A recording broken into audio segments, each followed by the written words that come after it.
نہ کسی طرح دب جائے بس سائفر کی، اس کے اوپر بات ہی نہ ہو.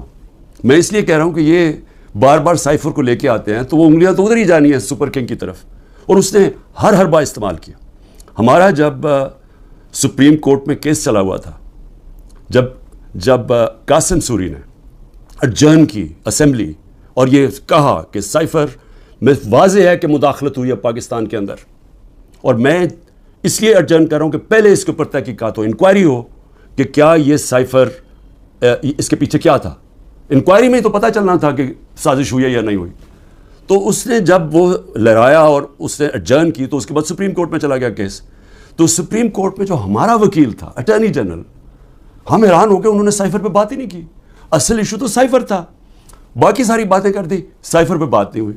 اب سمجھ جائیں کہ پریشر کدھر سے تھا. پریشر تو سپر کنگ کے پاس اتنے زیادہ ہتھیار ہے پریشرز ڈالنے کے لیے. تو وہ جو کیس ہمارا تھا وہ کیس ہی نہیں لڑا گیا. نعیم بخاری جو اسد کیسر کے وکیل تھے، انہوں نے کہا کہ اٹارنی جنرل نے تو میرا کیس ہی ختم کر دیا کیونکہ انہوں نے سائفر کے اوپر بات کی. تو یہ جو اس کو خفیہ رکھنے کی کوشش کی گئی، وہ کوشش کر رہے تھے جن کو پتا تھا کہ تحقیقات سے ان کے اوپر انگلیاں آنی ہیں. میں کوشش کرتا رہا کہ اس کے اوپر انکوائری ہو. جس طرح میں نے کہا پارلیمنٹ نے کمیٹی بنائی، اس کو انہوں نے جنرل طارق کو بھی بھگا دیا. پھر چیف جسٹس صاحب کو میں نے لیٹر لکھا، سائفر بھیجا کہ اس کے اوپر انکوائری ہونی چاہیے، نہیں ہوئی. تو اب یہ جو انکوائری کرنا چاہتے ہیں ایف آئی اے، میں صرف سوال یہ پوچھتا ہوں کہ پہلے تو مجھے یہ بتائیں، مجھے بلا تو لیا آپ نے انکوائری کے لیے، لیکن مجھے یہی نہیں پتا کہ میرے سے کس چیز کی انکوائری کرنی چاہتے ہیں آپ، تاکہ میں تیاری کر کے آؤں. لیکن میں ایف آئی اے کو بھی یہ کہنا چاہتا ہوں کہ یہ آپ کے پے گریڈ سے زیادہ اوپر بات ہے. آپ کے رانا ثناء اللہ جو انٹیریئر منسٹر ہے، جو آپ کے اوپر ہے، وہ تو کہہ بیٹھا کہ عمران خان کو جیل میں ڈالنا ہے. وہ ابھی کوئی انکوائری کا مجھے بھی نہیں پتا. ابھی تو ہمیں 164 کا بیان بھی ہمارے سامنے نہیں آیا. ابھی تو نیوز آئٹمز آ رہی ہیں نا کہ جی اعظم خان نے یہ کہہ دیا. ہمارے سامنے تو ابھی کچھ نہیں آیا، کیونکہ میں نے اپنے وکیلوں سے پوچھا تو کسی کی وکیل کو بھی پتہ نہیں کہ وہ کون سا بیان ہے اعظم خان کا جو 164 پہ آتا ہے.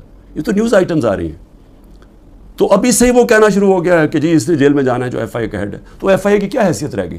تو ہمیں تو پتا انہوں نے کیا کرنا ہے، لیکن قوم کو پتا ہونا چاہیے کہ یہ اتنا بڑا ظلم ہوا اس ملک کے ساتھ. جو انہوں نے جو گورنمنٹ گرائی ہماری، جو میں نے آپ کو بتایا بھی کہ آئی ایم ایف کی صرف آپ رپورٹ پڑھ لیں کہ انہوں نے بتایا کہ انہوں نے یہ جو منی لانڈررز تھے، پڑے گا کہ کیا یہ پیسہ منی لانڈرنگ کا تھا یا نہیں. وہ پاکستان گورنمنٹ کو اور برطانیہ میں ثابت کرنا پڑے گا. تو ہمارے پاس بھی یہی چوائس تھی، ہم نے پیسہ منگوا لیا، پیسہ یہاں پڑا ہے، تو چوری کدھر ہے اس میں؟ یہ القادر. دوسرا توشہ خانہ. اب توشہ خانہ کا ذرا سمجھ جائیں وہ توشہ خانہ ہے کیا. یہ لوگوں کو ہے جی پتہ نہیں کیا اتنا بڑا اس کو بنا دیا. 70 سال سے توشہ خانہ کے اندر وہی قانون چلتے آ رہے تھے.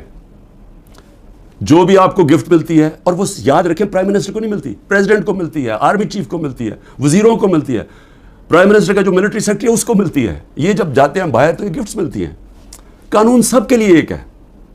جب سے 70 سال سے ایک ہی قانون ہے کہ وہ جا کے وہ فورن آفس میں آتی ہیں، وہ جا کے دیتے ہیں کیبنٹ سیکرٹری کو، کیبنٹ سیکرٹری آگے ایویلویشن کے لیے ایف بی آر کو بھیج دیتا ہے. ایک انڈیپینڈنٹ اپریزر ہے ہمارے، وہ نون لیگ کا اپوائنٹ کیا ہوا ہے، یہ اسیس کرتے ہیں اس کی قیمت کیا ہے. پھر وہ سب کے پاس پرائم منسٹر، وزیروں، جن کو بھی تحفہ ان کے پاس آتے ہیں، جی یہ ہے اس کی قیمت اسیس. اگر آپ اس کو لینا چاہتے ہیں تو اتنی قیمت دیں اور یہ گفٹ آپ رکھ سکتے ہیں. اور اگر یہ نہیں لینا چاہتے تو یہ بھی سمجھ جائیں وہ پھر آکشن ہوتی ہے، وہ جا کے کوئی بھی خرید سکتا ہے. یہ ہے قانون. اب عمران خان کے اوپر کیا الزام ہے؟ میں جب تحقیقات میں کہ جی وہ جو انہوں نے اسیس کیا تھا